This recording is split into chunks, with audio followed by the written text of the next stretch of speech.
Hello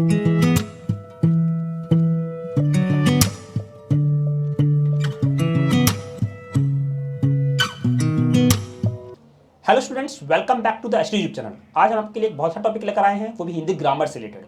जैसा कि सभी को पता है कि हिंदी ग्रामर का जो बहुत सारे टॉपिक्स हैं, जैसे सर्वनाम हो गया, संज्ञा हो गया, क्रिया हो गया, क्रिया विशेषण हो गया, समास हो गया, वैसे एक टॉपिक जूनियर क्लासेस से लेकर सीनियर क्लासेस में काफ़ी ज़्यादा पूछा जाता है। अलंकार टॉपिक काफ़ी बुक्स में आपको देखने को नहीं मिलता है। अलंकार एक ऐसा टॉपिक है जिसमें काफ़ी ज़्यादा प्रॉब्लम, बच्चों को समस्याओं का सामना करना पड़ता है। तो आज हम इसी पर एक वीडियो लेकर आए हैं अलंकार से। तो आइए स्टार्ट करते हैं आज की वीडियो। अलंकार अलंकार काव्यों की सुंदरता बढ़ाने वाले यंत्रों को ही अलंकार कहते हैं।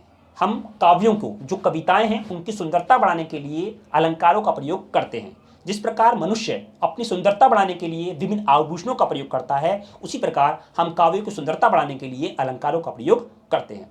अलंकार के दो भेद होते हैं मुख्यतः, शब्द अलंकार और अर्थ अलंकार। शब्द अलंकार, जो अलंकार शब्दों के माध्यम से काव्यों को अलंकृत करते हैं, वे शब्द अलंकार कहलाते हैं। यानी किसी काव्य में कोई विशेष शब्द रखने से सौंदर्य आए और उस पर्यायवाची शब्द रखने से लुप्त हो जाए तो उसे शब्द अलंकार कहते हैं। शब्द अलंकार के तीन भेद हम पढ़ेंगे यहाँ पर: अनुप्रास अलंकार, यमक अलंकार और श्लेष अलंकार। अनुप्रास अलंकार, जब किसी काव्य की सुंदर बनाने के लिए किसी वर्ण की आवृत्ति बार बार की जाए तो उसे अनुप्रास अलंकार कहते हैं, ताकि वो वाक्य या वो कविता देखने में और सुंदर लगे।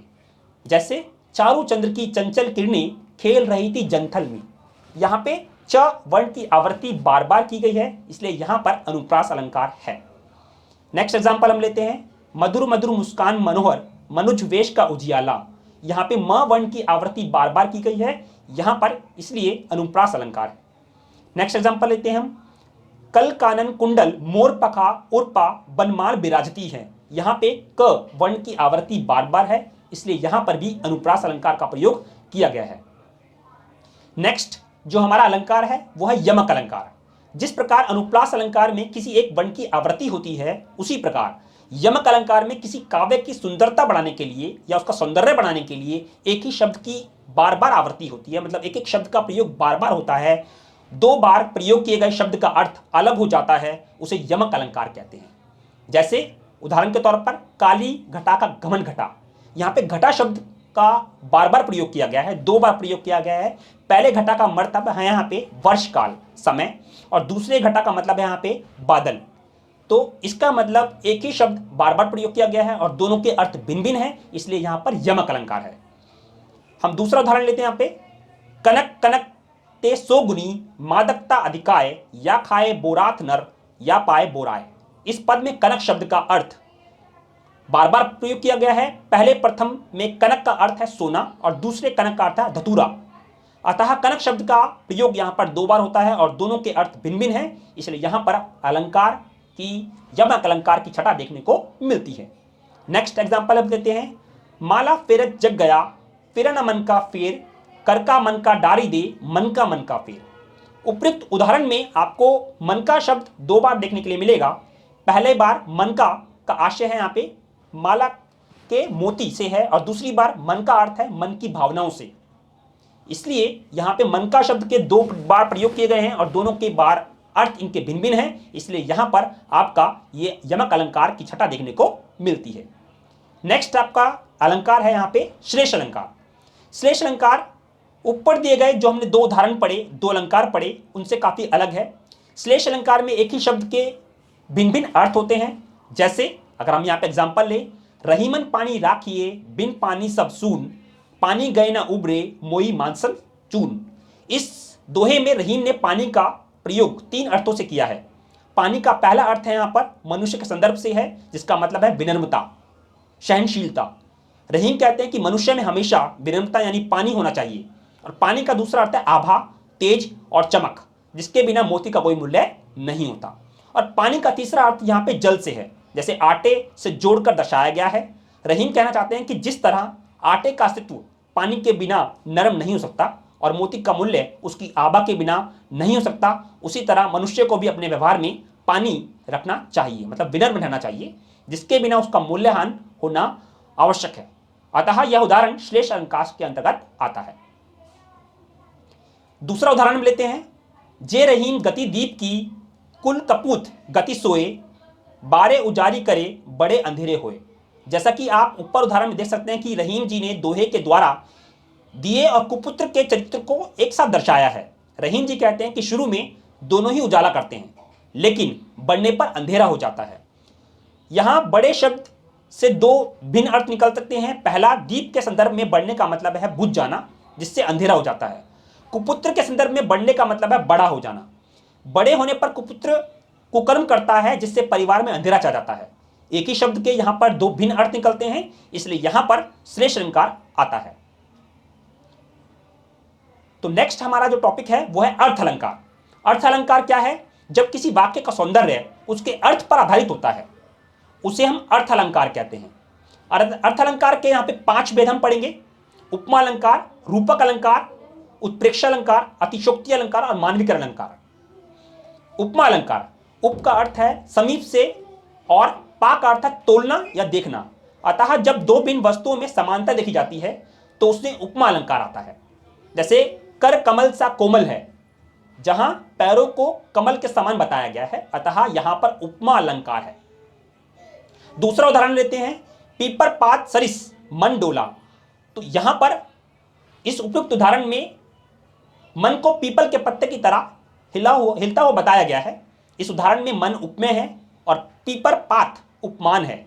डोला साधारण धर्म है, अर्थात सीरस के समान वाचक शब्द है। जैसा कि हम जानते हैं कि जब किन्हीं दो वस्तुओं की उनके एक ही समान धर्म की वजह से तुलना की जाती है तो वहां पर उपमा अलंकार होता है। यह उदाहरण उपमा अलंकार के अंतर्गत आएगा। दूसरा उदाहरण लेते हैं हम, मुख चंद्रमा सा सुंदर है। दिए गए उदाहरण में चेहरे की तुलना चांद से की गई है। इस वाक्य में मुख उपमेय है, चंद्रमा उपमान है और सुंदर साधारण धर्म है, सा वाचक शब्द है। जैसा कि हम जानते हैं जब किसी दो वस्तुओं की एक समान धर्म की वजह से तुलना की जाती है तो वहां पर उपमा अलंकार देखने को मिलता है। यहां पर हमें बार बार दो शब्द देखने के लिए मिल रहे हैं, एक उपमान और एक उपमेय। तो उपमान और उपमेय है क्या? उपमान, उपमेय को जिसके समान बताया जाए उसे उपमान कहते हैं। उक्त उदाहरण में कमल उपमान है। उपमेय क्या है? जिस वस्तु की समानता किसी दूसरे पदार्थ से दिखलाई जाए उसे उपमेय कहते हैं। जैसे कर कमल सा कोमल है, यह उदाहरण कर में उपय है, यहां पे कर क्या है? उपमेय।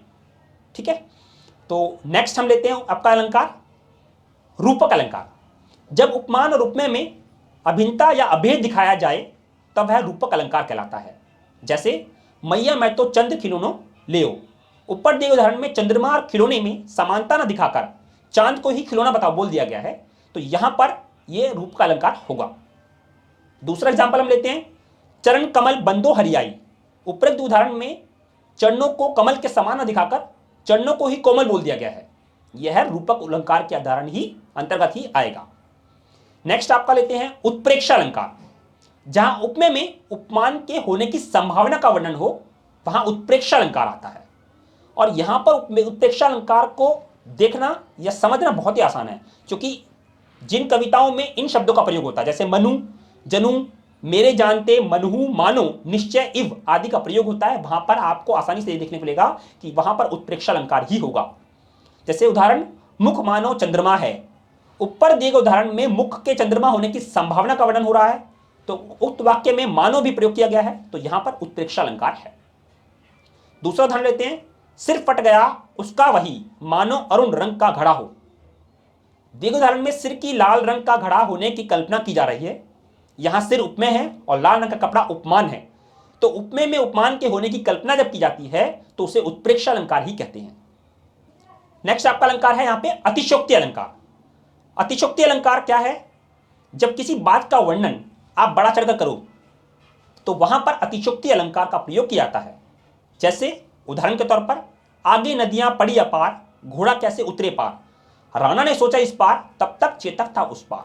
मतलब यहां पर जो घोड़े का वर्णन किया गया है वो काफी बड़ा चढ़कर किया गया है कि राणा ने नदी पार करने से पहले सोचा ही नहीं कि नदी पार कैसे होगी, किसने नदी पार पहले ही कर ली। तो ये काफी देखने के लिए और सुनने में अजीब लगेगा, तो यहां पे अलंकार जो है अतिशोक्ति अलंकार है। दूसरा उदाहरण लेते हैं, धनुष उठाया जो ही उसने और चढ़ाए उस पर बाण, धरा सिंधु नभ कापे सहसा, विकल हुए जीवों के प्राण। तो यहां पर भी वाक्य में बताया गया कि जैसे ही अर्जुन ने धनुष उठाया, उस पर बाण चढ़ाया, तभी धरती और आसमान, नदियां कांपने लगी और सभी जीवों के प्राण निकलने वाले हो गए। यह बात बिल्कुल असंभव है, क्योंकि बिना बाण चलाए ऐसा हो ही नहीं सकता। तो इस तथ्य में आपको उसके बाणों का वर्णन काफी बड़ा चौड़ा किया गया है, तो यहां पर अतिशयोक्ति अलंकार है। दूसरा आपका अलंकार है यहां पे मानवीकरण अलंकार। जब प्राकृतिक चीजों में मानवीय भावनाओं के होने का वर्णन हो, तब वहां पर मानवीय अलंकार होता है। जैसे फूल हंसे कलियाई मुस्कुराई। ऊपर दिए उदाहरण में आप देखते हैं कि फूलों के हंसने का वर्णन किया गया है, जैसे मनुष्य करता है, अथवा यहां पर मानवीकरण अलंकार है। दूसरा हम एग्जांपल लेते हैं, मेघ में आसमान से उतर रही है संध्या सुंदरी परी सी धीरे धीरे। ऊपर दिए उदाहरण में पंक्तियों बताया गया कि संध्या सुंदर परी की तरह धीरे धीरे आसमान से नीचे उतर रही है, मतलब शाम जो है धीरे धीरे परी के समान उतर रही है। इस वाक्य में संध्या की तुलना एक सुंदर परी से की गई है। एक निर्जीव की सजीव से तुलना की जाए तो यहां पर भी मानवीकरण अलंकार का प्रयोग किया गया है। तो हमारे सारे अलंकार आज हमने आपको क्लियर कर दिए हैं। अगर आपको कोई भी प्रॉब्लम हो अलंकार से रिलेटेड, तो आप हमारे कमेंट सेक्शन में आप हमें मैसेज कर सकते हैं, कमेंट कर सकते हैं, पूछ सकते हैं कोई भी उदाहरण के बारे में। आज की वीडियो हमारे कैसी लगी प्लीज़ आप हमें कमेंट करके जरूर बताइएगा, और लगभग सभी बच्चों को ये वीडियो शेयर करिए, ताकि हद से ज़्यादा बच्चे जो हैं ग्रामर से रिलेटेड जो भी दिक्कत हो, प्रॉब्लम्स हो, वो हमें बता सके। तो आज की वीडियो के लिए धन्यवाद।